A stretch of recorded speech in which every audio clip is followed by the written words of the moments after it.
Oh, look at this. Got a lot of people coming in. Abby, what's going on, girl? Chase, David, hello, my friends. Awesome. Oh, I see my mom on here. Mom, thank you for joining. Love when mom's fun. My mom is the best. She likes to watch all the things that I do in cannabis, which is so fun. That's so great. I know. Wonderful. We got lots of people trickling in here. Gonna give it just another minute and get kicked off. We had quite a few people register for today, so apparently everyone's really excited to go through some inventory management spring cleaning.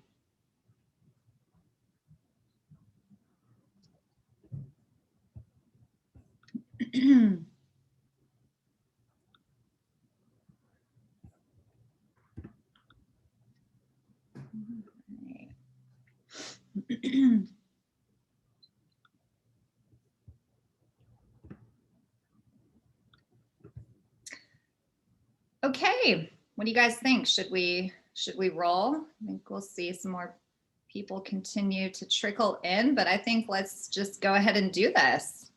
I'm all in.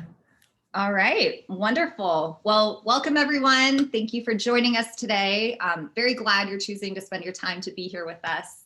I'm Jocelyn, our Director of Industry Relations at Headset. So very excited that everyone's here to talk about inventory management. It's a very big word, can mean a lot of different things, which is why I'm very excited for Blake, Krista, and I to talk specifically about one aspect of it, which is really around pricing tactics. So today, you're going to walk away with a much better understanding of the differences between promotions, discounts, markdowns, and really how you can think about applying different strategies as a cannabis retailer.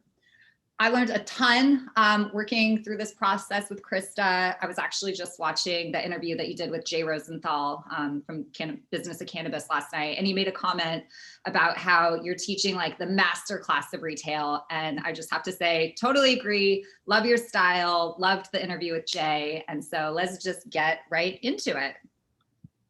Next slide, please, Cole. Alrighty. So I mentioned inventory management being a really big word that can mean a lot of different things. And there's another big word that can also mean a lot of different things, which is data. And so I just want to start by talking about what data means to us at Headset. So y'all have a sense of our process and our deep appreciation that we have for your data. So today we're going to be talking about retail store data, specifically the data and insights that are derived through the retail software and only seen by the retailer who owns the data. And another aspect of our business at Headset is our real-time market data platform that we call Insights.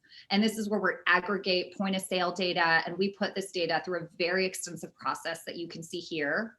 You're going to get these slides after. You can read more about our process, but just very simply put, we're using a combination of humans, robots, AI to cleanse, normalize, project, and protect the data. Next slide, Cole. So since we designed today's webinar for retailers, I'm only going to talk about this side of our business at Headset. And just in case you aren't familiar with what we do outside of producing great content, webinars like this, we're offering a suite of tools to retailers to better understand their sales and their customers so that they can apply these insights to their inventory strategies, their marketing campaigns, or so that you can hire the Vitrina group and they can help you make sense of all of these insights and apply them to your business. So with that, I'm going to let Krista tell you guys a little bit more about what they do. Hey, everybody. I'm the co-founder of Vitrina Group, and we are a retail cannabis consulting firm. After 20 years of retail experience, we saw an opportunity to help cannabis retailers be a little more profitable. And so with 2 years of experience now, we've been helping those customers leverage their Headset data to make actionable oriented decisions. And so we really do that in 3 specific ways: operations and performance from floor plans and organizational strategies, inventory and merchandising, making sure we have the right product in the right place at the right time, and hiring and training of management teams. We can go to the next slide. Great. So today we're going to walk through a couple different ways and thinking through first our inventory and then our pricing. And so I'll get started with talking a little bit about a character we named Steve. And then we're going to work through some inventory management pieces with Blake and where we are as a market, some of the assortment and why that matters. And then Jocelyn and I are going to leverage and talk about how you can leverage the pricing tools to really balance out your inventory with specific actionable oriented strategies around promotions, discounts, and markdowns, and then what the difference is. It is so important, and we wanted to put this on so that we could answer questions. So if questions come up along the way, drop them in the box, and then we'll do our best to get to them at the end. So let's get started and put this all together and why we put together this report. So Vitrina Group and Headset saw a number of friction points that were showing up for cannabis retailers across the board in Canada. And so meet Steve. Steve is the owner of CannaConnect, a fictitious store owner who has been faced with a lot of the same problems you probably have too.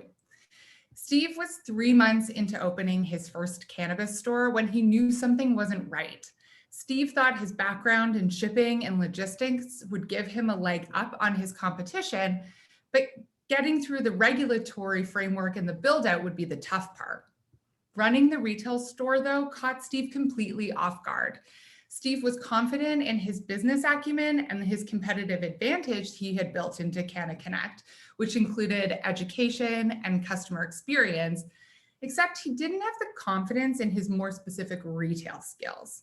So his current strategies weren't allowing him to scale as quickly or as smoothly as he initially had projected. And so he wasn't sure how to fix those issues. Opening multiple stores in 3 years was a lofty target, and he didn't have a lot of time to get it right. He needed to make CannaConnect scalable and above all else, profitable today. And so as the Canadian cannabis retail landscape continues to grow and shift, he knew he wasn't doing a good enough job. He needed to build a strong foundation, otherwise CannaConnect's future wouldn't be certain. Mm-hmm. Yeah, and so after a business of cannabis retail event, Steve reached out to us at Headset, reached out to Vitrina Group for support, and he needed to know exactly what the current situation was at CannaConnect before he was able to start building out a plan. So next slide, please. Okay, so Steve had a sense that he had veered off path, but he just wasn't able to measure it. And so with all of the data in front of him, the discovery with the Vitrina Group, actionable opportunities started to present themselves. So Steve's strategy had included previously, up until us getting a look at their data, inconsistent markdowns and leveraging Keystone and manufactured suggested prices. At the same time, he was offering special prices on top-selling products. 2 months in, he developed a new price match policy that was really depleting his profits. After he heard a big retailer was offering this service, he wanted to as well. But over the winter, a discount brand opened just down the street from his location, and Steve was feeling the impact of this strategy. This led him to try a new competitive pricing strategy, which was prices so low they can't be beat until they are. And so he had some questionable discounting policies to try and keep up with what was happening in the market. Okay, so I guess first things first, then it sounds like Steve really needs to learn a little bit more about inventory management, and he needs to understand a little bit more about the market. So Blake, what should we know about the market? Yeah, great. Thanks, guys. So my name is Blake. I'm a data scientist at Headset, and yeah, what Josh just alluded to, I'm going to walk you guys through kind of where Canada is and a few different provinces are in terms of inventory management and just why it's important and why it's important right now, particularly this time of year. And so I want, before we actually start, I want you guys to do a thought exercise with me. It always kind of helps you, I feel like, set the stage a little bit. So I want you to think about a cannabis store. You'll walk in the doors, and when you walk in, you're going to see like display cases everywhere in the store, like wall to wall. It's going to be completely full of product, just like the apex of consumer choice, right? And this is often what a lot of retailers, tend to lean into, which is offering a ton of consumer choice, which is often a pretty misguided notion. Consumers often feel really overwhelmed by that much choice. So it doesn't result in the best consumer shopping experience. But alternatively, if you imagine walking into a different store, in that store there are maybe 2 or 3 display cases that are very sparsely populated. We're talking like 2 to 3 products for every category. That also is a very disadvantageous strategy to take with inventory. Consumers, they want to have some choice, but they also don't want to feel like they're being pigeonholed into buying a particular brand or product just by walking into a certain store. And so all that is to say that inventory tends to be really the optimal situation is really in between those 2 extremes, right? That's why it's often equated to the Goldilocks dilemma. And then for those of you that are familiar with the children's book, a children's story of Goldilocks, too small is not good, too big is not good. It's really that sweet spot is really right there in the middle. And so we can actually find where that sweet spot is with data. But first, again, let's dig into some of these market numbers, and I'll give you a sense of kind of where we're at currently. So we can go ahead and go to the next slide here. Okay, so just to kind of level set with inventory in general in Canadian provinces, here I have 4 provinces, and you can see the spread here of number of products that were in stock over the trailing 90 days and in the kind of the median store in each of these provinces. So you can see down at the lower end of the range is 253, and that's Saskatchewan, and then up at the top there at 270 we have Ontario and Alberta. And so that's a pretty tight range. It's although that is fairly predictable given kind of the market conditions in Canada with kind of concentration of cannabis brand ownership, which is a little bit different than here in the US, where we have a very dispersed product lines and we have a ton of different brands. So Canada is fairly unique in that regard, but so we don't see that much range in terms of differences in products stocked across provinces here. But so what does that tell us? Okay, it's all pretty tight ranges in terms of the number of products the retailers are holding. But why is this important? So it tells us that, sorry, a question just came in and I'll answer that one in a question.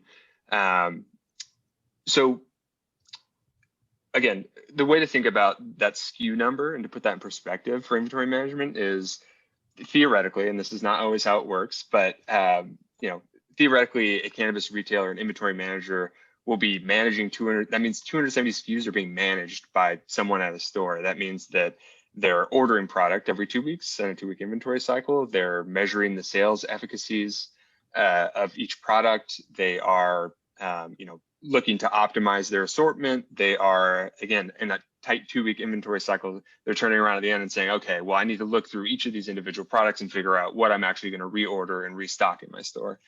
So you can see how that is pretty convoluted and pretty challenging to do effectively. Sorry, so I'm getting a lot of questions here about the SKUs in stock. These are just cannabis items. So this would exclude non-cannabis things like accessories. So anything, we're talking flower, pre-rolls, the traditional categories of cannabis here. And just the trailing 90 days is trailing 90 days as of about 2 weeks ago. So it is reflective of, I guess COVID, but not particularly. It's much different than it was last year at this time. Last year at this time, the numbers are much more wonky than this. So just so we're all clear and level set on there, those are good questions. So we can just see how inherently with the number of SKUs that we have in stock, how challenging inventory management really can be.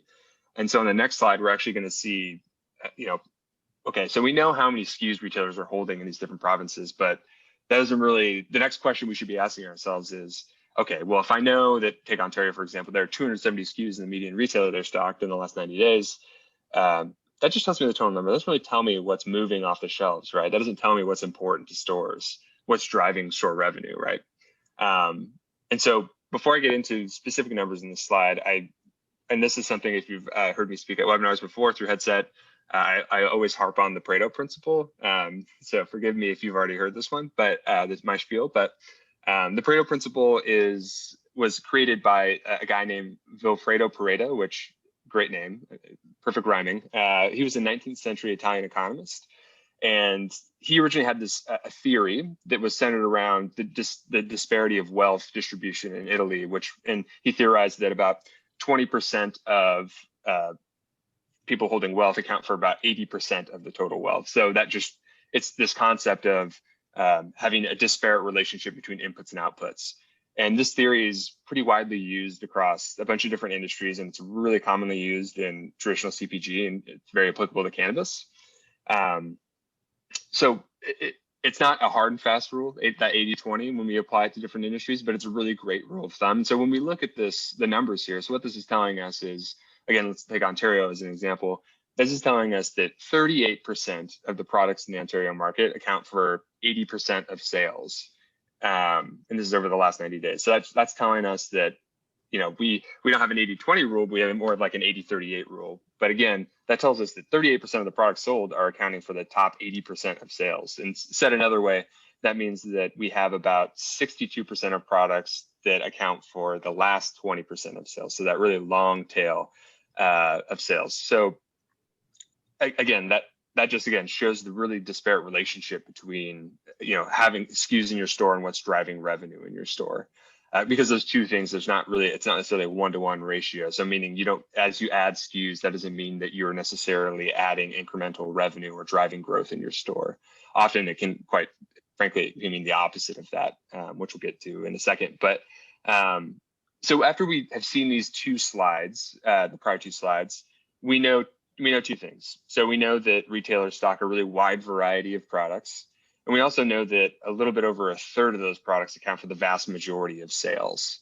And so on this slide, we're now going to take that one step further and say, okay, well, we roughly know the number of SKUs that retailers are stocking. We know how many of the percentage of those SKUs that account for the vast majority of sales.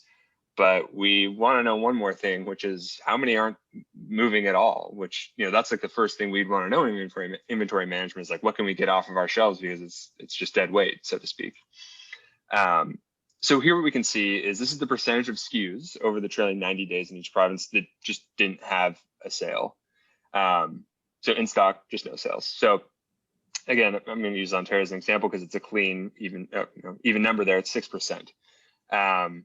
So if we just quickly do some rough math on that, so we know that there were 270 SKUs in the median retailer in Ontario, and we know that 6% of those roughly didn't have any sales in the last 90 days. So if we do that math, that's about roughly rounding 16 products that didn't have sales. And these are products, not units. So that number, if we talk about on a unit basis, is actually would be quite a bit larger than that. And it would, again, vary by retailer. So I'm just generalizing here. But if we start to think about, okay, if we start to apply dollar amounts of those units within those products, we're starting to get into potentially tens of thousands of dollars of inventory that's sitting on your shelf in the back in your stock room that hasn't moved in the last 90 days, that is really just tied up dollars. I mean, we're talking about money that you could be spending, or retailers could be spending, on critical activities like marketing or hiring or whatever they choose to spend their money on to grow their business. But again, that's really the issue with inventory management, what makes it challenging. So I think hopefully I didn't scare too much, because there are things we can do to fix these situations in our retail stores, right? There are strategies that can alleviate this kind of waste, so to speak, and really optimizing our inventory. So now that we kind of have a sense of what the market looks like, I'm going to pass it back to Krista. She's going to talk through some strategies that kind of will help us think about how we can start to move and optimize our inventory. Yeah, I think first we can take a look and think about how these specific data points directly relate to CannaConnect and Steve. Steve had bought 200 SKUs in his opening inventory, but in the first 3 months that had grown to 400. So he was even over indexing on what the average was across the province. Some mistakes he had made in his opening buy, he had been chasing since really they had opened. And so that product wasn't moving at all. And so he became tight on his cash flow and his accessible cash to purchase more inventory. But Steve at the same time was sitting on about $5,000 worth of inventory that hadn't moved at all. Steve and Vitrine Group agreed it was time to free up some of that cash and to invest in some SKUs that would generate a return. Yeah, I hear about this all the time. And I also just have to say, Blake, I love when you talk about the Pareto Principle, because this is just something that's applicable to our everyday lives, whether you're talking about cannabis inventory or wealth distribution, whatnot. So it's a really important thing to understand. Another thing that we just didn't talk about in this, but I think is also applicable that you talk about a lot, is the consumer paradox of choice and the JAM study. So I'll pop that link into the chat box when I'm not talking, because there's some really interesting points in there about just how many options, when there's so many options, then it becomes really overwhelming for people. And two things happen. They end up buying less, and then they're less satisfied with what they purchase. So it's really important to understand the psychology when people are purchasing. But anyways, super helpful, really, like, we have to know about the market before we can now move into the next step. And so now we want to kind of talk about pricing strategy and figuring out that sweet spot of what a person is willing to pay, and then what you can actually afford to charge as a retailer. So next slide, please. And the good news is with this is, just like the Pareto Principle, there's another framework that we can use here. So Krista, tell us about SMART goals. Yeah, Steve and Vitrina Group built a framework that was specific, measurable, achievable, relevant, and time-bound using the SMART goal strategy. So the goals were to accelerate the sell-through of slow-moving stock, adjust prices and observe the value versus price perception of the business's customers, and practice controlled price reductions over a 3-month period, and to feature 3 different types of price reductions to help stimulate sales. This formed a monthly strategy and a framework that Steve could continue to apply as the business's needs changed over the year. So by using SMART goals, actions were guided by structure, which helped Steve to understand if they were effective and generating the results he was looking for. So we're really able to digest and understand where those top performing SKUs are, and where the bottom performing SKUs are, and what actions we need to take in the in-between. Mm-hmm. Yeah, so when Steve was doing this, he was using promotions, he was using discounts and markdowns, but he was using them all interchangeably. And what happens is this lack of consistency makes it really difficult to measure and to know if his efforts were successful in generating profitable results. And so now that he has an understanding of his inventory position, it's time to really plan about how he's going to use pricing to impact the inventory velocity. So the first thing that we want to think about is promotions. So what is a promotion? Well, a promotion, it's a call to action for the customer, and this is often confused with an inducement. However, promotional pricing, this wasn't designed to decrease value. Instead, we want to use this to add value to our existing offerings by doing things like spurring more revenue or increasing the average basket size. So the Canna Connect store can use promotions to appeal to Steve's customers by enhancing their perception of the value of products. So Steve's first promotion was going to be a 1-month long, and he featured a craft product that was paired with a storage product, an air and UV resistant local glass vendor, bundling the SKUs and selling them as one product. It gave bud tenders and customers something to talk about, and he presented them in a place in the store that was really prominent. So a value enhancing promotion to attract a variety of customers looking to try new things. It was really successful because it reflected the customer's values and lifestyle in a way that felt relevant to Canna Connect, as well as allowed Steve to take action on a product that was moving slowly in 2 different categories, both from the flower as well as from the accessory category. Yeah, okay, so now let's talk about, let's go to the next slide and talk about discounts. Okay, perfect.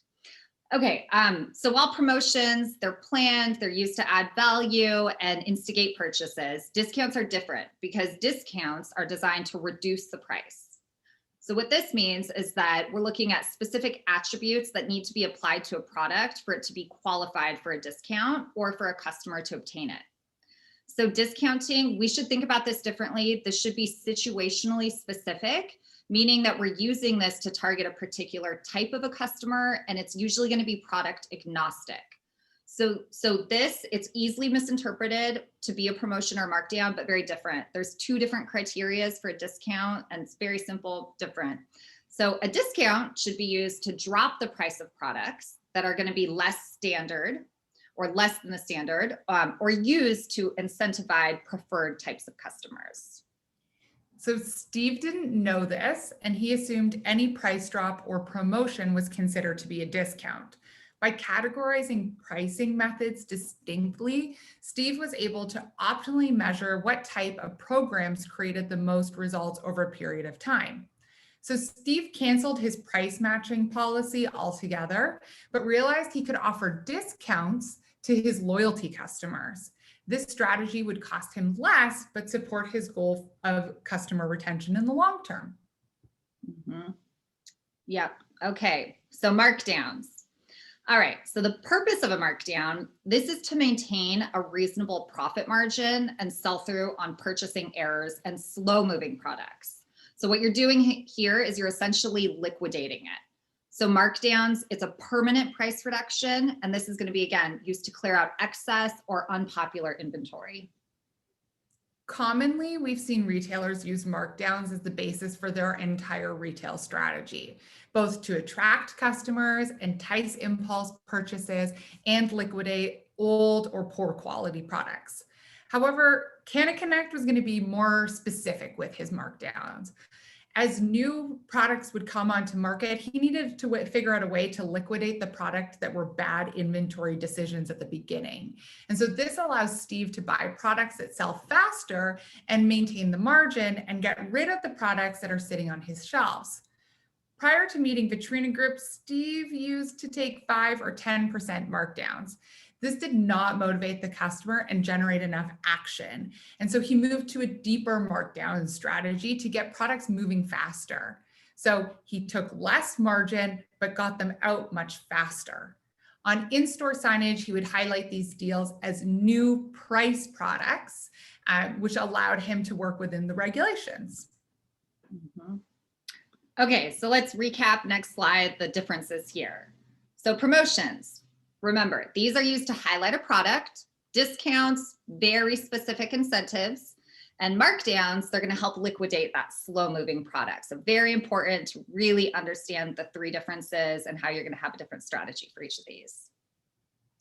So promotions, discounts, and markdowns are levers that Steve can pull to support his inventory control and protect his profitability.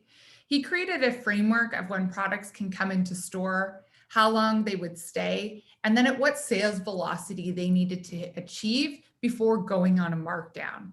This created a consistent, predictable markdown strategy and allows him to plan this into his P&L, so understanding where he might take margin hits. Once he started the promotion, he would realize that there was an opportunity to customize the markups that he was using. So the keystone or consistent markup across his entire inventory didn't reflect necessarily what his customers were willing to pay.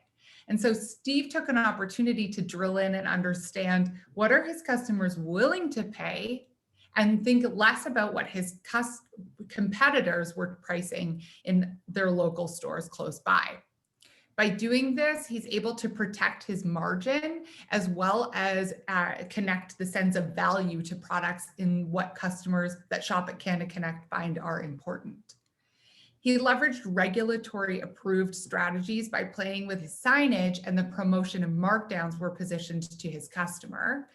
And above all else, he was able to remain competitive without being the lowest price in town. Okay, so what did we learn today? All right, so some key takeaways here.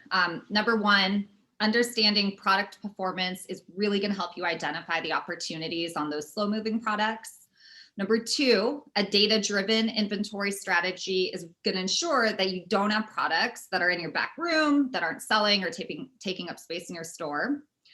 Number three, that there are unique nuances. They're different for promotions, markdowns, and discounts. And so you really need to think about, well, first you need to understand the differences between these three and make sure that you're incorporating these different tactics to appropriately price your products. And then number four is we want to keep an eye on performance of your pricing strategies and quickly identify ways to optimize and using theories like the SMART goals. And so one of the things here is we're going to open up this some Q&A in a second. What I love about this and just what I've loved about partnering with Vitrina Group is like, there's really two important things here, right? We need the technology to be able to give us all of these insights so that we can then apply this and use the tactics or use SMART goals, use Pareto Principle, use consumer paradox of choice. But to do this, we have to have a technology to be able to help us pull all of this data. And then you either need to be able to understand these frameworks yourself, have someone responsible internally for building this out, or outsource it to people like Krista and Leandra, and they're going to help you kind of make sense of all of this. So it really is this two-part strategy. I hope y'all understood or kind of learned just this pricing specific piece of this. We did this, as Krista mentioned in the beginning, we're using this fictitious story of Steve because we're trying to figure out ways to really communicate these complex kind of theories that we're talking about. And I'm based in California, and everything that we went through today, it's applicable everywhere, right? These are very common like retail tactics that we're talking about. And we see the same things across all of our markets. Missing inventory in the back room, over ordering product, under ordering product. And so what we're trying to get out of this today is just this mindset of using technology, using a data-driven mindset to really help you be more efficient here. So I hope that came across today. We've produced several reports and webinars that are using Steve. And so Cole or Minnie, maybe if one of you wouldn't mind popping in the chat box the link to those reports. A lot of this was new for me. I'm not from a retail background. And so I learned so much just reading these reports that our team has put together. So hopefully this will break it down for y'all in a really simple to understand way. But let's open up now into some questions. So, all right. Several questions here. Okay, so number one, how many SKUs should I have on hand? Blake, I'm gonna hit you with this question. How many SKUs should you have on hand? Yeah, well, average. Yeah, well, so it kind of depends, right? So I'd say the median number there that we quoted there, 270, I would say that's a healthy number relatively. Again, I would kind of keep in mind that, again, you want to subtract out those SKUs that aren't moving. So again, I would probably say you want to shoot for something a little bit under that. Just to account for, if you have a perfect inventory, you wouldn't have SKUs just sitting in the back. So of SKUs that move, you probably want to have 225 to 240. But it also, you also need to kind of align that number with how you choose to serve your customers in terms of choice. You might have many cannabis brand partners that you stock in your store. You might have few. It kind of really comes back to also your own strategy for your particular store. But I'd say in terms of a market number that is reasonable, it's probably, again, 20 to 30 SKUs lower than that 270 number.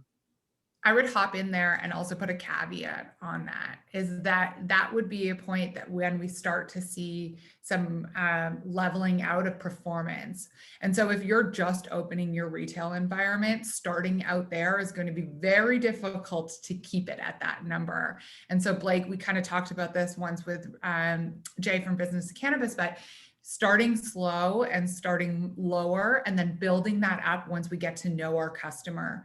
The reality is that we're operating in a space where customer preference is evolving and changing, and we're getting to know new customers that hadn't been in the space before.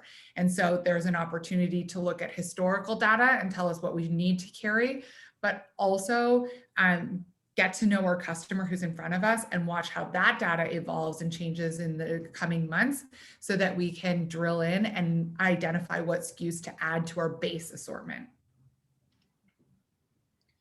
Okay, so we've got a question. Fawad, and apologies if I butchered your name here. How do you determine how much of a new SKU to order? Blake, I'll hit you with, yeah. Sure. This is where technology can help. So I'm going to let you answer this one. Yeah. So it really, so you can answer it multiple ways. So depending on, and I think Krista brought a really important point to that last answer that I didn't include, which is it really depends on where you're at kind of in your life cycle of your store. And, I would answer this question much differently if you were, say, a retailer that is just opening their first store and has no historical data, as opposed to someone that is, has a few months under their belt and some information to look at. So there are two ways to really approach it, right? So if you have your own data, there's often there's simple forecasting you can do. So if you look at your historical data, over a short period of time, so let's say over the trailing 2 weeks, you could potentially forecast roughly the amount of SKUs that you're going to be selling units of that SKU you're going to be selling over the next 2 weeks with a simple on-hand formula. Alternatively, if it is your first store you're opening, it really comes down to how you've built out your pro forma statement. So how are you forecasting the transactions that you're going to be doing and the unit volume you think you're going to be doing? And I recommend using market data. So not to pitch headset or anything, but we have products to help retailers do that.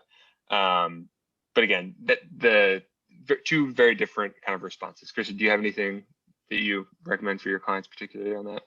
Yeah, I think like Blake, you've touched on when we are thinking about what products to add, if we're going to try a new product, for example, and then you need to build in the actions that you're going to take once the product is in store. So that's kind of going back to the SMART goals, with them being specific, measurable, achievable, relevant, and time bound. And so we understand what the flow of investing in that SKU is going to be and how it's going to work through our store. If it doesn't perform in the way that we wanted it to, then it's going to tell us a number of things, both for when we want to try future purchasing of new products, as well as tell us what actions we need to take to get it moving in a way that will either support what our customer is willing to pay pricing wise, or remove it from our inventory to be able to reinvest it in a SKU that can perform much quicker. Okay, so we've got another question. I like this one from Corey Waldron. So how would you recommend pricing strategy when your store has an ultra low margin? Competitors such as government BCC stores in BC. How do you have higher margins and be able to compete? Customer experience, convenience, selection comes to mind, but anything else that we could add? First, I would start to drill into like, what are your top performing products? And understand if there is any opportunity to push on margin a little bit in those areas. So take a step back and look at, are you applying a consistent margin across all of your products?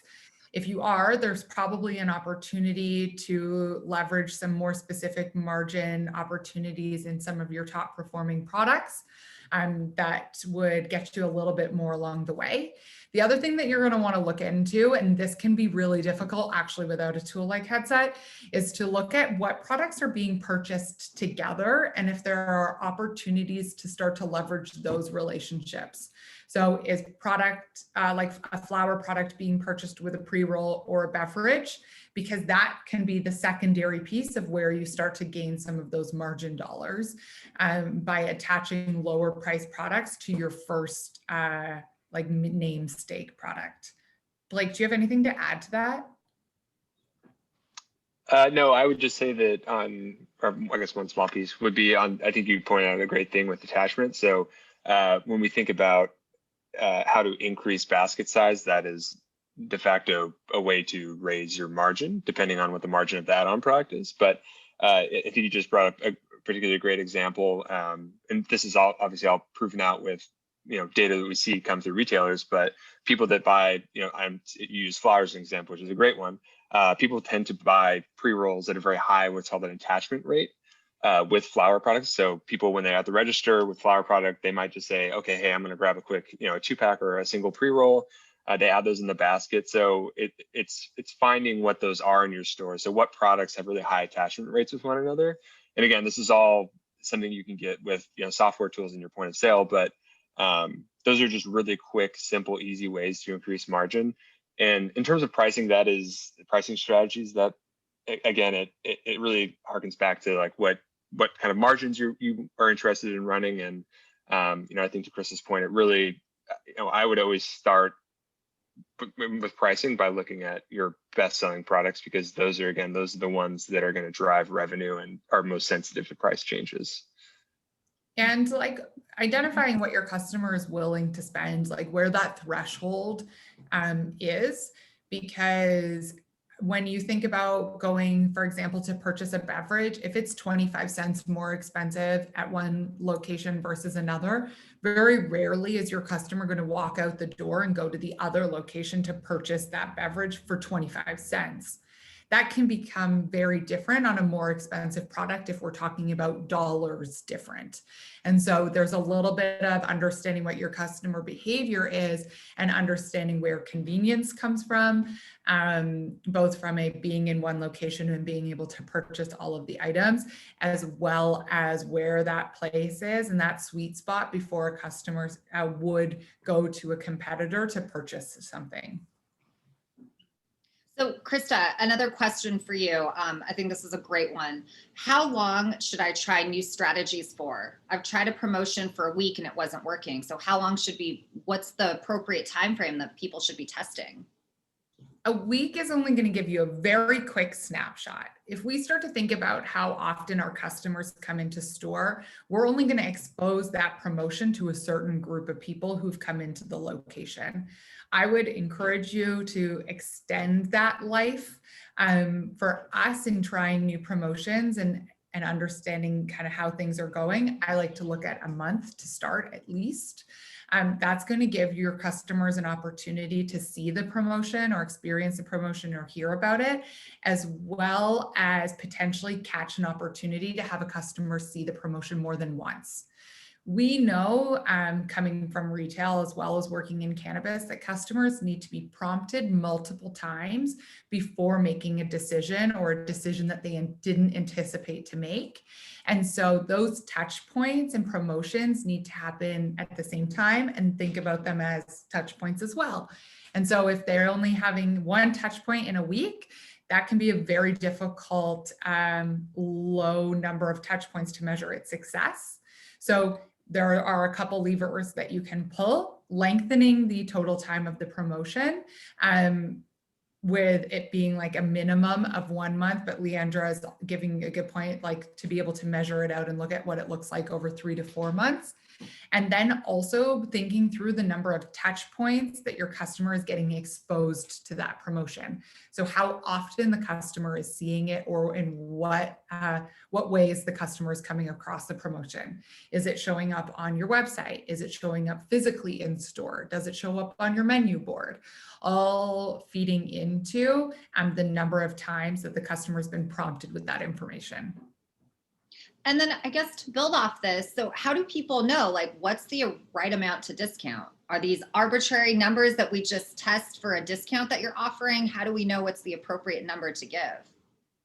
Well, is it a discount or is it a markdown? So if it's a discount, we need to understand what is going to incite the behavior. If it is a markdown, our effort is to try and get the product out as quickly as possible so that we can recoup that cash and reinvest it in faster moving SKUs. So those percentages would look different. One of the things that we talked about in the presentation is that a markdown at 5 or 10% often doesn't incite enough behavior. That being said, it can be enough in a discount when we're being specific with who we're going after from a loyalty program perspective per se. Got it. Okay, awesome. I'm going to close out with this comment/question, which I love. Jess, Syracuse, thank you for this. Blake, really appreciate your insight and want to read, watch more. Where can we follow you? So I'll just say, well, Blake's on LinkedIn, and hopefully Blake can start sharing more stuff on LinkedIn because he just has awesome insights to share. He does so many of our webinars, and as you saw today, he's really conversational, just really easy to understand everything that he's saying. But Blake, if there's any other places people can find you, please mention now. Yeah, I would say LinkedIn is a good spot. And then, yeah, I do end up speaking at a lot of these industry events. And we also do, I sometimes work with retailers doing kind of data consulting, so to speak. So, I think if you have any further questions, you have my email. It's just bferry@headset.io. Feel free to reach out. I'm happy to help you where I can. Yeah, that's a good point. Blake does do a lot of our analyst work. So if you have these big questions, you might get to work with him personally if you hire him. So he's awesome. This was wonderful. Krista, you're incredible. Thank you for all of the insights you shared. Blake, just as always, you're awesome. If you guys have any things that you want to learn on the retail side, we are all ears. We're doing more of these presentations and webinars. So please hit us with your feedback. We hope you'll join us again and that you learned something today. So please tell your friends, and we hope to see you on the next one. Thanks, everyone. Thank you. Thanks, guys.